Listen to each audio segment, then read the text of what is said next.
You're watching CW Montana. This is the MTN 9 o'clock news. And happy Friday to everyone out there in Montana. Thanks for joining us tonight. I'm Andrea Lutz. Well, here is what's making headlines across Montana. Vietnam veterans receiving the thanks they were denied when returning home from war.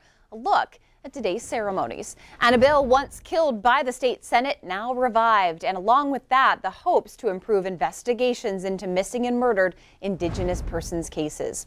But first, a heartwarming homecoming for a family of a decorated Montana soldier killed in the line of duty trying to save others. The family of Staff Sergeant Travis Atkins are back on Montana soil tonight. This after 2 whirlwind days as they remembered their son and traveled to Washington, D.C. as he's posthumously awarded with the Medal of Honor. MTN's Cody Boyer was there when his parents made it back to Bozeman. Dozens here are filling the Bozeman Yellowstone Airport, all in preemptive for this event. Now, it's very special for those here in Bozeman, but others who came from as far as Idaho and beyond just for the honor.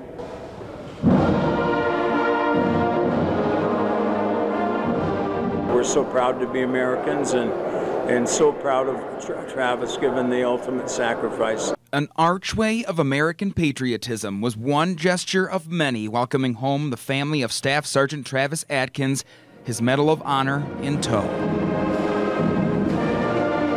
This fellow, to receive the Medal of Honor is, as you know, a high, high honor, and to us military, that's incredible. Rich English knows service. He was a medic in the jungles of Vietnam.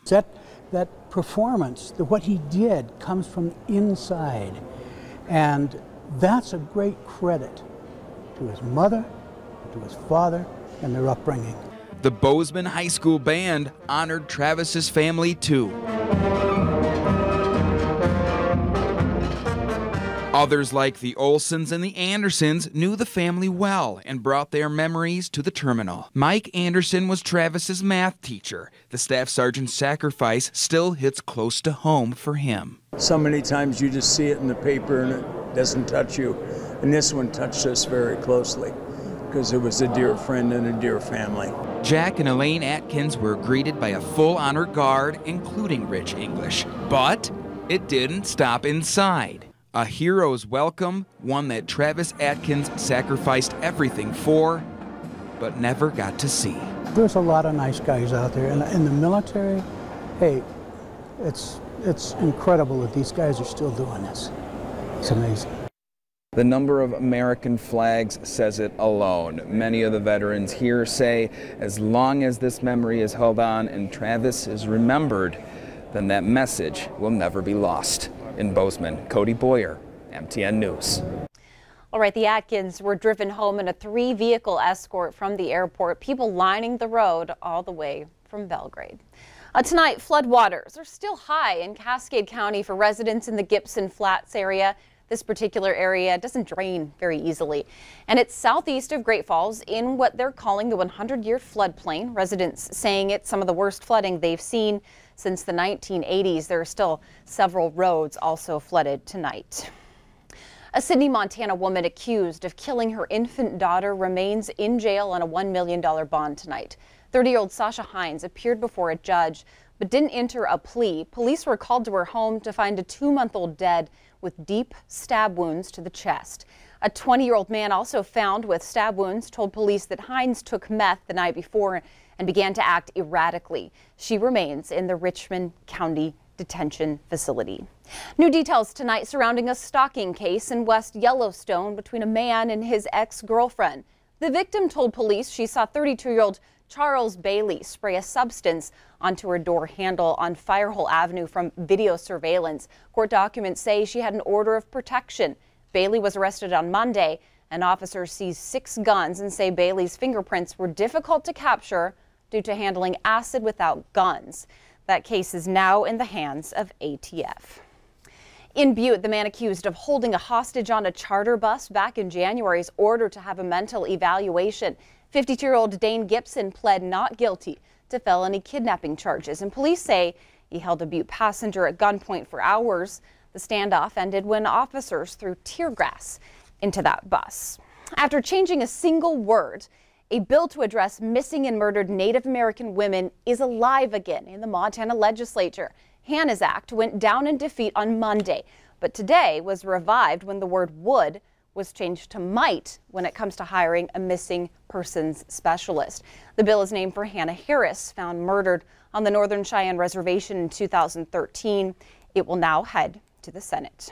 New developments tonight surrounding the future of a water bottling plant in the Flathead and the legal fight, I should say, to try and stop it. It's been an ongoing battle since 2015. The Montana judge ruling against the Montana DNRC, which previously granted a permit to allow the Montana Artesian Water Company to start production. Well, two Flathead groups asked for the permit to be reviewed just last year. That company now has 30 days to file an appeal. Veterans across our state honor those who fought in Vietnam. And a little snow didn't stop a gathering at our state capitol. They participated in an honor walk around the Capitol complex. Today is Welcome Home Vietnam Veterans Day. Many Vietnam veterans are still left with physical and mental scars. These guys come out every year, and no matter what, I suppose if it was just pouring rain, they'd still be out here. But right now, we just got a nice little spring blizzard, so we're okay. More than 36,000 Montana men and women served in Vietnam. Of those who served from Montana, 268 men lost their lives during that conflict. 22 were prisoners of war. In Laurel, community members gathered at the Yellowstone National Cemetery for the second annual Vietnam Veterans Day commemoration event. MTN's Rob Griggs takes us to this event.